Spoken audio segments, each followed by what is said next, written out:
Hi, and welcome to a new video for Aperture Speaks. And this week we're going to be looking at creating a portfolio or a gallery, and the process which I go through in selecting my images. Now, the reason I use both portfolio and gallery is because for me the process is slightly similar. But if I was selecting a portfolio, my portfolio I would generally keep a lot smaller than my online gallery, for example, because my portfolio is about 12 to maybe 18 images, whereas my online gallery I would probably have a little bit bigger. But this is the same process. Why am I doing it now? Well, my current gallery is a little bit dated. It was set up, I did it last time I went through it was last year, and I put big watermarks on everything because I was very worried about people stealing things. Um, of course, I don't like it now. I'm looking at it and I'm like, ugh. The watermarks are really obnoxious. They get really in the way, and I sort of want to change the way I'm doing things. So one of the big changes that is happening is I'm now actually using Lightroom instead of Bridge, and the reason for that is that Bridge was actually quite hard to go through and select the images and then like put them into one group and then sort of whittle that down again, and it wasn't as easy. Whereas the way Lightroom works, because you can have collections and you can group things together, and you don't have to like duplicate files and things. And also, the viewing of images is a lot easier than because it doesn't work in the same way that Bridge works. If you take, for example, the picture now we have, which is a 360 degree panoramic. This was of the I think it's the cotton market in Krakow, and the original image was really big. It was about 5 or 6 gigabytes in size. And once you have that then in, once you then have that in Adobe Bridge, it then takes a long time for that to sort of give you a preview. And so you're sort of going through on names and what you think it looks like. And whereas with Lightroom, it doesn't do that. You get this sort of one image preview option here. The other thing is you can flick in and out, which I'm just done now, using the L key to sort of see the image just by itself without any of the baggage around. So the way I started was quite simple. I put a group of images together in one collection. I call the collection 2013-2014. This is just the general way I group images. And I then just sort of went through and sort of deciding which ones I liked. I think that's probably the best way. So it's sort of like, yeah, I like this image. So, I go through. And I have a sort of system that I use. I use a color-coded system. Other people may use a star system. It's completely up to you, and it doesn't really matter that much. So my first sort of selections are reds. Red is the first thing, and red is number 6. And you click 6, and then you can sort of move along. Especially if you have this in L mode, like this, I can go, okay, 6 it. Okay, or sorry, remove this. It's fine. Add it on, move along. And I can just sort of go through looking at images. Yeah, I like that image. Okay, no, I don't really like that image. I like this image. This one's okay, it's not so great. This one's better. And I can just sort of flick through and just sort of decide which ones sort of make the cut, if you can sort of put it that way.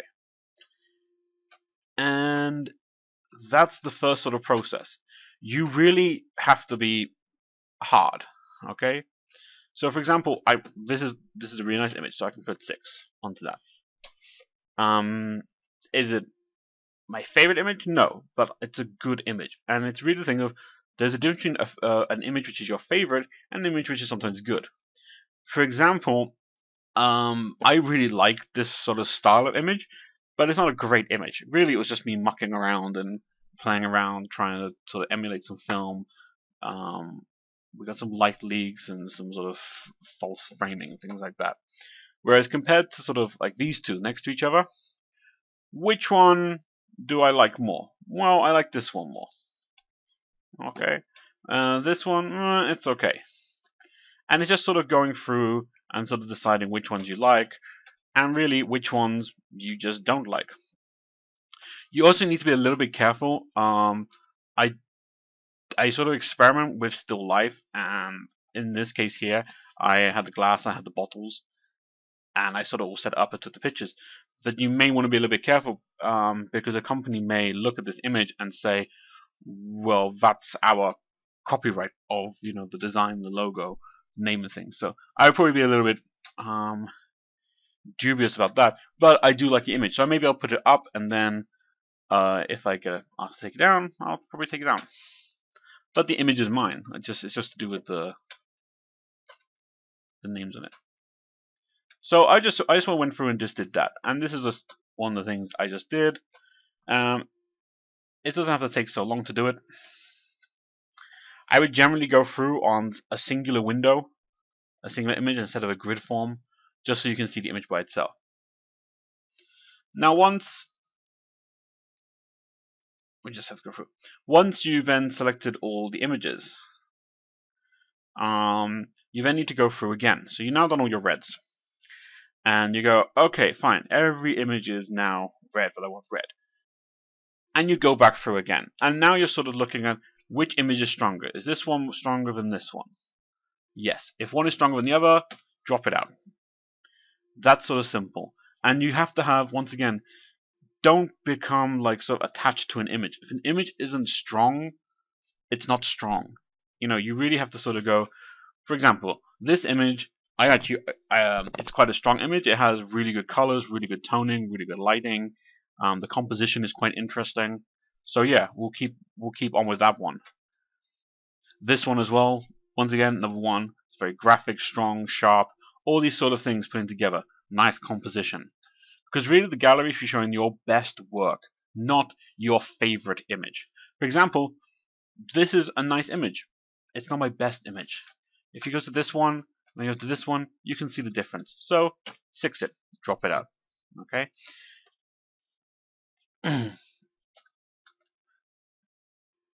And you can just sort of see, just by comparing images together, if you want to, you can flick back and look at one and then go forward again. But you're really just saying which is good and which is not good. That one, I don't know, 50-50. That one, it's quite good. And it is just, once again, one of those things. Park bench. Get rid of it. Now here, what I've got is actually a series of images here. And this is the next thing you sort of have to start thinking about once you have finished going through again. So we'll just go flip back. Is once you've gone through, you should then be left with another set of just like another group of images, but you need to go through again.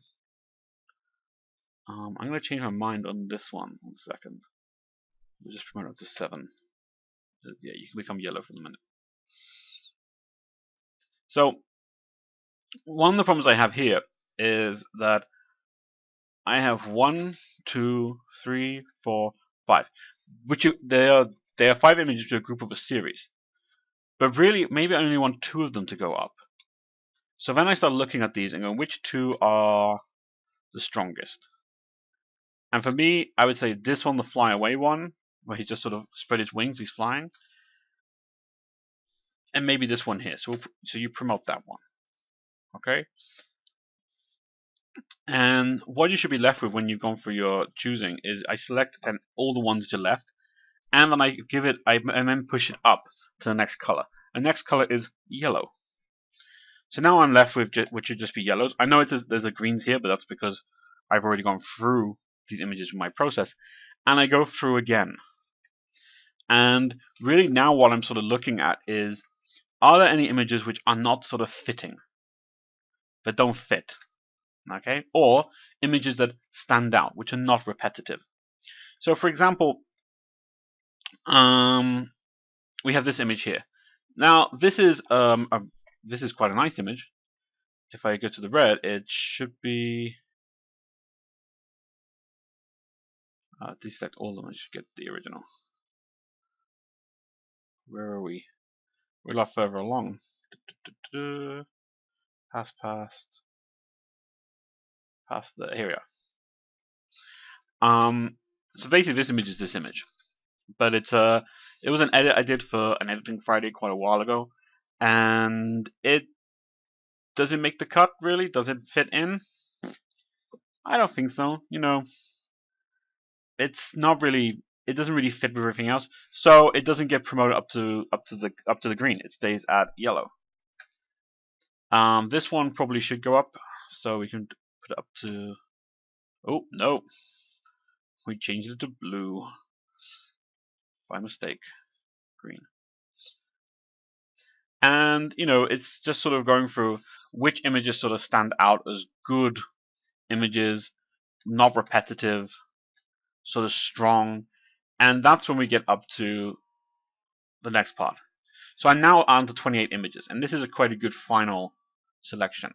There is one slight issue I have, and that is I have two styles of work here. One style is slightly more landscape documentary, which is what I tend to do when I'm out and about. I'm not really a great portrait photographer. I prefer sort of landscape documentary images. I can spend a bit of time working on them, and I end up sometimes catching images like this and like this, which are nice to sort of mix it up a little bit inside. And then I have some more sort of classical images, which are more still life images. And the problem is that if you go through, you can sort of get a varying sort of tone that this is the type of work that I do. This is the sort of images that I create. And then you come to this. Yeah, it's a nice picture of a cup. And then to this. And in the scheme of things, it doesn't really fit. And then you go from this to this. And my still life work is very different. Okay? And it's my still life work is generally one subject and a very sort of clean, clean, sharp, strong colors, strong contrast. Then compared to maybe my landscape work, which is slightly busier, more like sort of texture, a lot of black and white work actually, as well. So we have this shot here. This shot is a composite of about 5 different shots to get this sort of the tie sort of coming in and being pulled out at the same time. So it's a bit of a composition exposure there. So what I will probably end up doing is I'll end up having 2 galleries. So what I can do is separate everything a little bit more. So I can sort of decide that, okay, we're going to have 2 galleries, we can sort of separate this out. So what I'll do is I'll select all my still life images to being blue. So we'll upgrade you to 9. So we'll go through.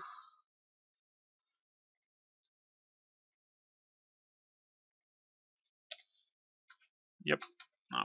9, 9, 9. Okay. This one, yep.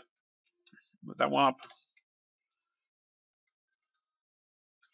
And the reason for doing this is then just to sort of get the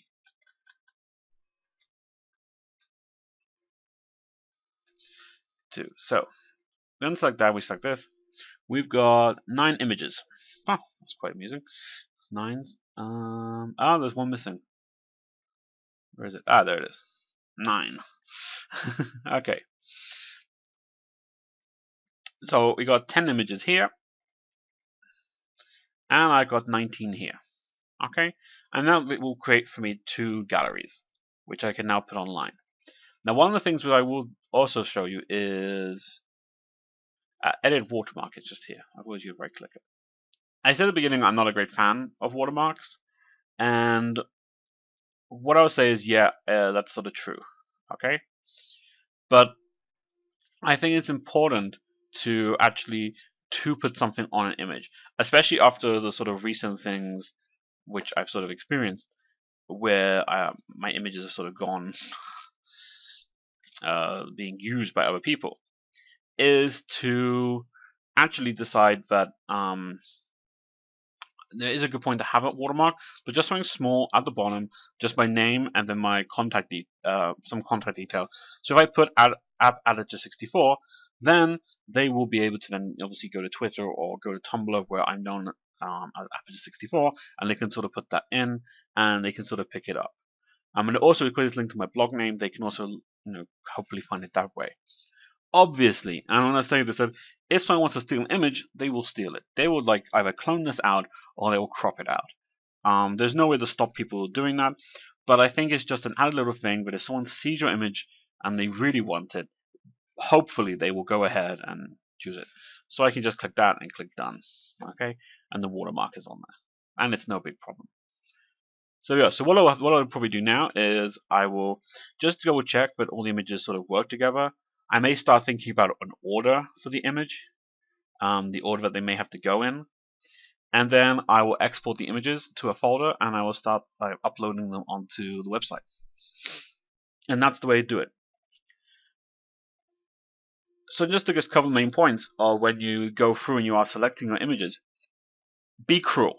You have to be tough and just, if something is bad, but although you may really like it, if something doesn't work, just get rid of it.